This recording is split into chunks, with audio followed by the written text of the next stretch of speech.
Every case leaves behind questions. Some are answered, others are buried beneath time, silence, and speculation. Here we follow the evidence, examine the facts, and separate truth from myth. This is Case Zero. The truth starts here. A locked apartment. A missing domestic worker. A 14-year-old girl found dead inside her own bedroom. For a few brief hours, investigators believed they understood what had happened. Then, they opened a locked terrace door. Behind it lay another body. 2 murders. 1 apartment. No eyewitnesses. No confession. No murder weapon ever conclusively linked to a suspect. In a case that would divide investigators, forensic experts, judges, journalists, and an entire nation. More than 18 years later, the question remains exactly where it began. Who killed Aarushi Talwar and Hemraj Banjade? This is not merely the story of a murder investigation. It is also the story of contaminated evidence, competing investigative theories, a relentless media spotlight, and a criminal case that continues to spark debate long after the convictions were overturned. To understand how one of India's most controversial criminal investigations unfolded, we must return to a quiet residential neighborhood in Noida, a place where, on the surface, everything appeared perfectly ordinary. In 2008, Rajesh Talwar and Nupur Talwar lived with their only daughter, Aarushi, in Noida, a rapidly growing city on the outskirts of Delhi. Both parents were respected dental professionals. Their daughter, Aarushi, was 14 years old. Friends and relatives later described her as intelligent, cheerful, academically bright, and deeply loved by her family. Like many teenagers, her world revolved around school, music, close friends, and dreams for the future. Living with the family was Hemraj Banjade, a 45-year-old domestic worker from Nepal who had worked for the Talwars for several years. To neighbors, nothing appeared unusual. The family maintained a quiet routine. There had been no publicly known reports of serious conflict inside the home. Everything suggested an ordinary middle-class household. That ordinary life would end during the night of May 15, 2008. Much of what happened during the evening of May 15, 2008 is supported by witness statements, digital records, and investigative timelines. But what happened after midnight remains the central mystery of the entire case. According to the investigation, Aarushi spent part of the evening using her laptop and speaking with friends. Phone records later helped investigators establish portions of her communication that night. Her parents were also at home. Hemraj remained inside the apartment. These are among the last broadly established facts before the timeline becomes uncertain. At some point during the night, events unfolded that no witness has ever described. There were no confirmed eyewitnesses to the murders. No complete reconstruction has ever been universally accepted. And despite years of investigations, multiple forensic examinations, and lengthy court proceedings, those missing hours remain largely unknown. What investigators do know is that by the following morning, Aarushi Talwar was dead. The unanswered questions from those few hours would eventually shape every investigation that followed. But before detectives could search for answers, they first had to discover the crime. Morning was only a few hours away, and with it, one of the most shocking discoveries in modern Indian criminal history. The morning of May 16, 2008 began like any other in Noida. Neighbors prepared for work. Children got ready for school. Inside the Talwar apartment, however, something was terribly wrong.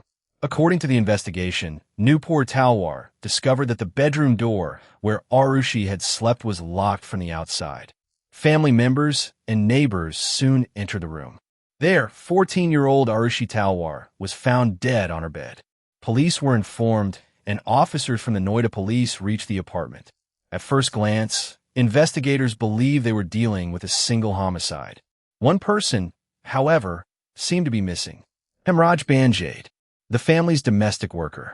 As news spread through the apartment complex, an early assumption began to take hold. Had Hemraj fled after committing the murder? At that moment, Investigators had no way of knowing that this assumption would soon be overturned. As investigators searched the apartment, attention remained fixed on the missing domestic worker. But one area had not yet been thoroughly examined: the terrace. Later that day, access was finally gained to the rooftop. Behind a locked terrace door, investigators made another discovery. Hemraj's body was lying there. The case had instantly changed. What had appeared to be a single murder involving a missing suspect had become a double homicide. The early theory collapsed within hours. Now investigators faced a far more complex question. If Hemraj had also been killed, who was responsible for both deaths? As the investigation progressed, another story began to emerge, not about the murders themselves, but about the investigation. Independent reviews, media reporting, and later court observations highlighted significant concerns regarding how the crime scene had been handled. Family members, neighbors, police officers, journalists, and others moved through parts of the apartment before the scene had been fully secured. Potential evidence may have been disturbed. Investigators later faced criticism over the preservation of fingerprints, biological samples, and other forensic material. These concerns would become central to the case.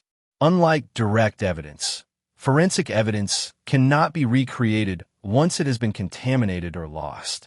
Every misplaced object, every additional footprint, every unnecessary visitor had the potential to complicate the search for the truth. Years later, the Allahabad High Court would also note deficiencies in the investigation while evaluating the evidence presented before it. Within days, the investigation had moved far beyond the apartment in Noida. National television channels covered the case around the clock. Newspaper headlines appeared daily. Public debate intensified. Alongside verified reporting came speculation, rumors, and competing narratives. Various claims circulated through television discussions and print media, many of which were never established in court. The case became one of the earliest examples in India of an investigation unfolding under intense, continuous media attention. For investigators, this created additional pressure. For the families involved, it meant living through a tragedy in full public view. The distinction between confirmed evidence and public speculation became increasingly difficult for many viewers to separate. As questions surrounding the investigation continued to grow, the case was transferred to India's premier investigative agency, the Central Bureau of Investigation, or CBI. The first CBI team re-examined forensic evidence, witness statements, phone records, and the events leading up to the murders. Over time, the investigation changed direction. A second CBI team reviewed many of the same materials and reached different conclusions on several aspects of the case. Investigators explored multiple theories based on circumstantial evidence, forensic findings, and witness testimony. Some investigative techniques, including narcoanalysis and other forensic examinations, formed part of the broader inquiry.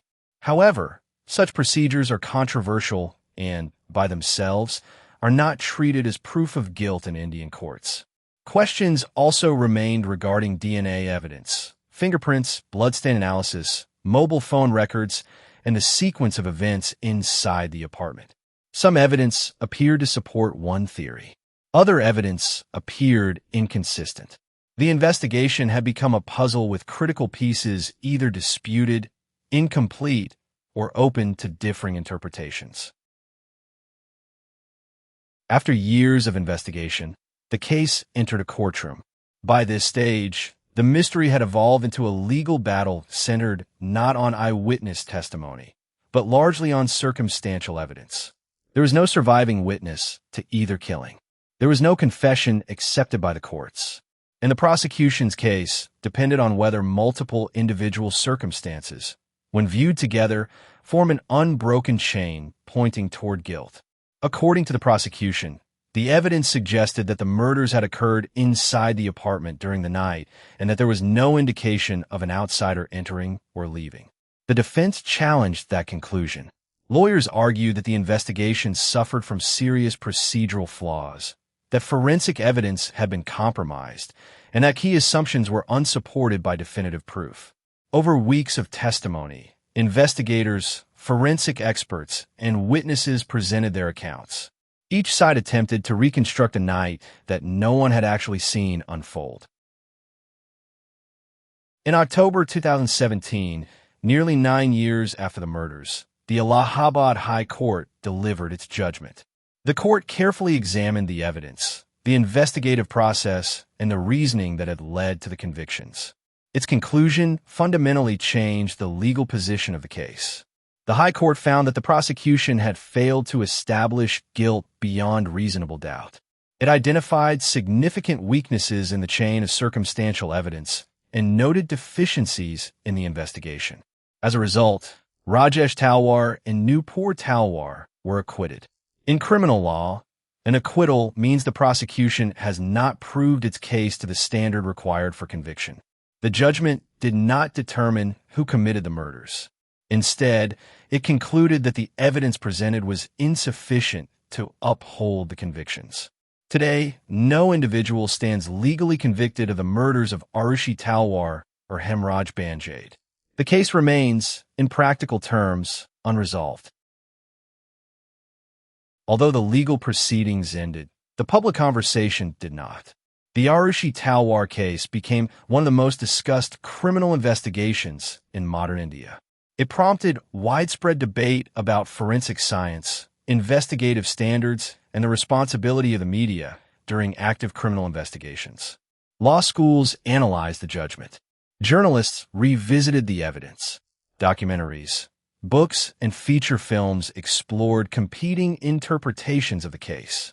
Some focused on investigative failures. Others questioned the role of public opinion.